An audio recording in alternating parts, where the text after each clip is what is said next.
బీహార్ రాజకీయాల్లో సంచలన పరిణామం చోటు చేసుకుంది. దేశవ్యాప్తంగా ఎన్నికల వ్యూహకర్తగా గుర్తింపు పొందిన ప్రశాంత్ కిషోర్ అలియాస్ పీకే ఇప్పుడు ప్రత్యక్ష రాజకీయాల్లోనూ తన సత్తా చాటారు.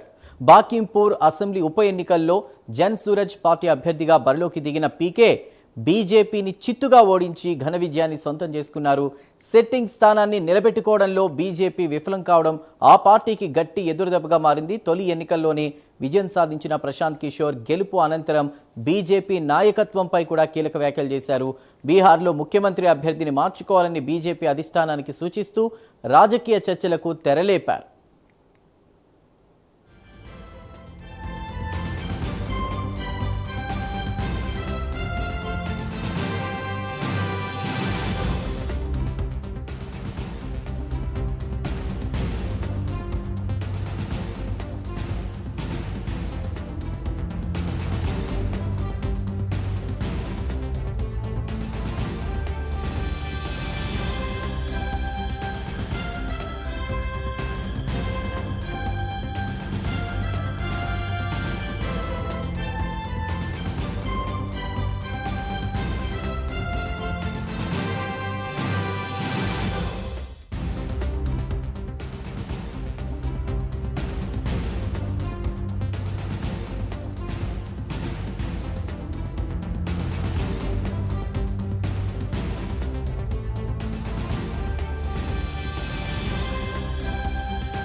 बांकीपुर की जनता की जीत है और जैसा कि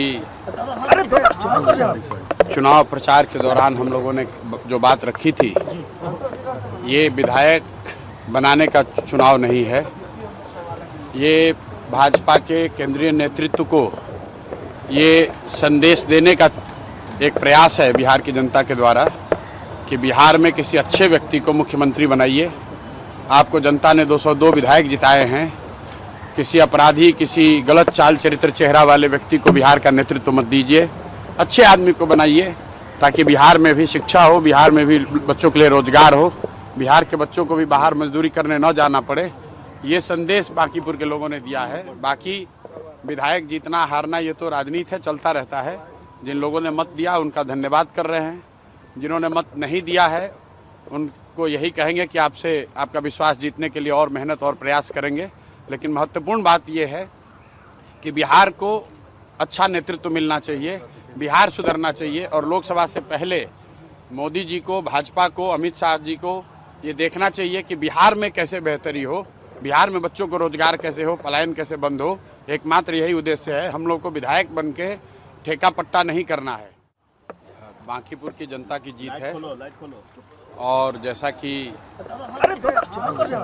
चुनाव प्रचार के दौरान हम लोगों ने जो बात रखी थी, ये विधायक बनाने का चुनाव नहीं है, ये भाजपा के केंद्रीय नेतृत्व को ये संदेश देने का एक प्रयास है बिहार की जनता के द्वारा कि बिहार में किसी अच्छे व्यक्ति को मुख्यमंत्री बनाइए। आपको जनता ने 202 विधायक जिताए हैं। किसी अपराधी, किसी गलत चाल चरित्र चेहरा वाले व्यक्ति को बिहार का नेतृत्व मत दीजिए। अच्छे आदमी को बनाइए ताकि बिहार में भी शिक्षा हो, बिहार में भी बच्चों के लिए रोजगार हो, बिहार के बच्चों को भी बाहर मजदूरी करने न जाना पड़े। ये संदेश बांकीपुर के लोगों ने दिया है। బీహార్ రాజకీయాల్లో సంచలన పరిణామం చోటు చేసుకుంది. దేశవ్యాప్తంగా ఎన్నికల వ్యూహకర్తగా గుర్తింపు పొందిన ప్రశాంత్ కిషోర్ ఇప్పుడు ప్రత్యక్ష రాజకీయాల్లోనూ తన సత్తా చాటారు. బాకింపూర్ అసెంబ్లీ ఉప ఎన్నికలో జన్ సూరజ్ పార్టీ అభ్యర్థిగా బరిలోకి దిగిన పీకే బీజేపీని చిత్తుగా ఓడించి ఘన విజయాన్ని సొంతం చేసుకున్నారు. దీనిపై పూర్తి డీటెయిల్స్ ని మా నేషనల్ బ్యూరో చీఫ్ కళ అందిస్తారు. కళ,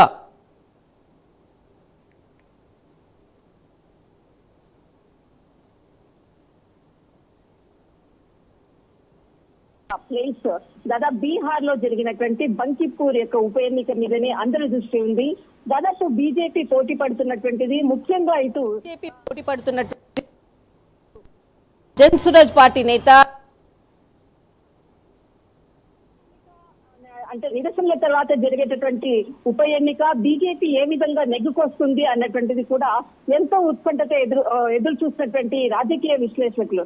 కానీ ఎట్టకేలకు అందుతున్నటువంటి సమాచారం ప్రకారంగా ఇటు ప్రశాంత్ కిషోర్ ఘన విజయం 11,000 ఓట్లతో విజయం సాధించినట్లు కూడా తెలుస్తుంది. దాదాపు ఉదయం నుంచి కూడా అనేక రౌండ్స్ లో కూడా నువ్వా నేనా అన్నట్లుగా అటు నీరజ్ కుమార్ కు తర్వాత ప్రశాంత్ కుమార్ కు మధ్యనే దాదాపు అంటే మొదట 2 రౌండ్లు మొత్తం నీరజ్ కుమార్ కి కొంత ముందంజలో ఉన్నారు. దాదాపు 3వ రౌండ్ నుంచి కూడా ప్రశాంత్ కుమార్ 800 అంటే ఇక్కడ ఓటింగ్ ప్రక్రియ జరుగుతున్నటువంటి క్రమంలో అటు ఓటింగ్ శాతం కూడా ఇటు పై చేయిగా ఇటు ప్రశాంత్ కిషోర్ కూడా ఓటింగ్ ప్రక్రియలో కూడా ముందంజలో ఉండడం. దాదాపు ఇటు మనకు అందినటువంటి సమాచారం ప్రకారంగా 11,000 ఓట్ల పైగా కూడా ఆధిక్యాన్ని సాధించినట్లు కూడా ఉంది. దాదాపు 21 విడతలుగా ఏదైతే కౌంటింగ్ ప్రక్రియ కొనసాగింది. ఇందులో భాగంగా మొత్తం ఓటు సంఖ్య దాదాపు 42,169 ఓట్లు. ఇందులో దాదాపు మనకు నీరజ్ కుమార్ కి అంటే ఇక్కడ మనకు ప్రశాంత్ కిషోర్ కి దాదాపు 42,000 ఓట్లు రాగా ఇటు నీరజ్ కుమార్ కి 30,000 ఓట్లు వచ్చింది. దాదాపు 11,000 ఓట్ల తేడాతో ఇటు ప్రశాంత్ కిషోర్ ఓటు అంటే ఇక్కడ విజయం సాధించినట్లు కూడా కొద్దిసేపు క్రితంగా అందుతున్నటువంటి బీహార్ బంకీపూర్ సంబంధించినటువంటి ఓటర్లకు సంబంధించినటువంటిది ప్రత్యేకమైనటువంటి విజయం దిశగా ఇటు అంటే మొట్టమొదటి ప్రత్యక్ష ఎన్నికల్లో పాల్గొన్న తర్వాత విజయం. దాదాపు బీహార్కి సంబంధించినటువంటి 243 స్థానాల్లో పోటీ చేసినటువంటి అంటే 243 స్థానాల్లో బీహార్ ఏదైతే అసెంబ్లీ ఎన్నికల్లో పోటీ చేసే దాంట్లో 236 సీట్లను ఇటు బీహార్ అంటే జన్సురాజ్ పార్టీ పోటీ చేసింది గత అసెంబ్లీ ఎన్నికల్లో. కానీ ఒక్క సీటు కూడా ఏది కూడా అంటే బోని కొట్టినటువంటి పరిస్థితి. మొట్టమొదటిసారిగా ప్రశాంత్ కిషోర్ ఇటు ఉప ఎన్నికల్లో పోటీ చేయడము ఇందులో విజయం సాధించడం అన్నది చాలా కీలకము. కానీ ఇక్కడ ప్రశాంత్ కిషోర్ ఏదైతే రాజకీయ ఊహరచన ఏ విధంగా అయితే ఆయన ఆలోచన తీరనుకోవచ్చు. ఎప్పుడైతే ఇక్కడ మనకు జంతర్ మంతర్లో నిరసనలు ప్రారంభమయ్యాయో విద్యార్థుల నిరసనలు దాదాపు నెల నుంచి కూడా ఆ నిరసనలు ప్రారంభమైనటువంటి దశలో ఆయన చాలా రాజకీయ చతురతతో ఒక్కసారిగా కూడా బీజేపీకి ఎదురుగాలి వీస్తుంది అన్నటువంటి క్రమంలో ఇటు బంకింపూర్ ఏదైతే నియోజకవర్గం నుంచి కూడా ఎన్నికల్లో పోటీ చేయడానికి దిగడం అన్నది ఆయన రాజకీయ చతురతకు ఒక ఉదాహరణగా మాత్రం ఖచ్చితంగా చెప్పవచ్చు. దాదాపు ఆయన ఉండేటటువంటి సీనియారిటీని బట్టి ఆయన అడుగులు వేసేటటువంటిది అనుకోవచ్చు. అందులో భాగంగానే చివరి వరకు కూడా ఏదైతే నామినేషన్ ప్రక్రియ వేసే వరకు కూడా అభ్యర్థి ఎవరు అన్నది తర్జనా భర్జనలు చేసినటువంటి జన్సురాజ్ పార్టీ ఒక్కసారిగా ఇక్కడ రాజకీయ వేడి జంతర్ మంతర్ రాజకీయ వేడి పుంజుకున్నటువంటిది విద్యార్థుల నిరసనలు ఒక్కసారిగా ఎక్కువ కావడంతో అటు బీజేపీకి ఎదురుగాలి వీస్తుంది అన్నటువంటిది ఊహరచనతోటే అటు బంకింపూర్ నుంచి నిలబడ్డము తర్వాత విజయం దిశగా వెళ్ళడము అన్నది చాలా కీలకంగా ఇటు రాజకీయ పరమైనటువంటి చతురతతో ఈయన ఆడినటువంటి ఒక చందరంగం అన్నది మాత్రం ఖచ్చితంగా చెప్పవచ్చు.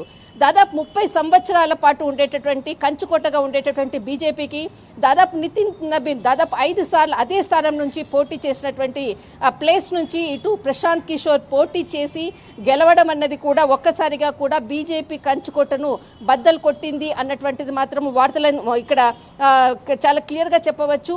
కానీ ఇప్పుడు ఉండేటటువంటి ఏదైతే ప్రశాంత్ కిషోర్ బీహార్లో కూడా ఇటు బీజేపీ ప్రభుత్వం ఉండడము అయినా కూడా బీజేపీ కంచుకోటను బద్దలు కొట్టాడు అని అంటే ఖచ్చితంగా ఏదైతే జంతర్ మంతర్ ఇటు విద్యార్థుల నిరసనలనే కొంత అంటే ప్రస్తుతం ఉండేటటువంటి పరిస్థితులను ఆయన అనువుగా చేసుకొని బీహార్లో కూడా విద్యార్థుల నిరసనలను కూడా తను క్యాచ్ చేసుకున్నాడు అన్నటువంటిది మాత్రం ఖచ్చితంగా చెప్పవచ్చు. ఏదైతే అంటే ఉప ఎన్నిక జరిగేటటువంటి సమయంలో కూడా రాత్రంతా కూడా అంటే ముందు రోజు 2 రోజుల ముందర కూడా తనకు సంబంధించినటువంటి పార్టీకి సంబంధించినటువంటి కార్యకర్తలను కూడా అరెస్ట్ చేశారు అంటూ కూడా రాత్రింబౌళ్ళు కూడా అటు పాట్నా వీధుల్లో కూడా రాత్రింబౌళ్ళు కూడా నిరసనలు చేసినటువంటిది చాలా అక్కడ ఉండేటటువంటి యువకులను అనుకోవచ్చు. ఆయనకు సంబంధించినటువంటి పార్టీ కార్యకర్తలని అందరినీ కూడా మోహరించి అటు ఖచ్చితంగా ఆ సీటు కైవసం చేసుకునే విధంగా మొట్టమొదటి బోని అటు బీజేపీ కంచుకోటల్ని ప్రారంభించాలనే విధంగా కూడా రాజకీయ చదరంగాన్ని ప్రారంభించినటువంటి ఏదైతే ఇటు బంకింపూర్ సంబంధించినటువంటిది చాలా క్లియర్గా అక్కడ నుంచి విజయం సాధించడము ఇక్కడ ఢిల్లీ రాజకీయాల్లో ఇప్పుడు ఉండేటటువంటి ప్రస్తుతమైనటువంటి ఏదైతే బీజేపీకి సంబంధించింది అనుకోవచ్చు, అటు జంతర్ మంతర్గా సంబంధించినటువంటి నిరసనకారులు అనుకోవచ్చు, బీహార్లో ముఖ్యంగా అటు విద్యార్థుల నిరసనకారులకు సంబంధించినటువంటి అనేక అంశాలు కూడా కొంత ప్రభావం చూపిందని చెప్పవచ్చు. దాదాపు గత ఎన్నికల్లో అంటే గత అసెంబ్లీ ఎన్నికల్లో ఇప్పుడే అసెంబ్లీ ఎన్నికల్లో కూడా గత అసెంబ్లీ ఎన్నికల్లో మనకు 41.45% ఏదైతే దాదాపు అంటే అప్పుడు జరిగినటువంటి అసెంబ్లీలో ఓటింగ్ శాతం జరిగింది. కానీ ఈసారి మాత్రము 34.24% కూడా ఓటింగ్ ప్రక్రియ, దాదాపు 7% కూడా ఇక్కడ పోలింగ్ ప్రక్రియ కూడా తక్కువ కావడము, ఒక్కసారిగా కూడా ఇక్కడ ఖచ్చితంగా బీజేపీ గెలుస్తుంది అన్నటువంటి ఊహాగానాలు అయినా కూడా దాదాపు చాలా క్లియర్గా 24 గంటల క్రితం కూడా ప్రశాంత్ కిషోర్ చాలా కీలక వ్యాఖ్యలు చేశారు. ఈ స్థానాన్ని ఖచ్చితంగా నేను గెలుస్తాను అన్నటువంటి చాలా ధీమాగా చెప్పినటువంటిది అటు జన్ సురాజ్ పార్టీ అధినేత ప్రశాంత్ కిషోర్. అదేవిధంగా ఈరోజు విజయం సాధించడం అన్నది కూడా బీజేపీ కంచుకోటలో జన్ సురాజ్ ఉదయించిందని చెప్పవచ్చు. రైట్ కళ, థ్యాంక్ యూ.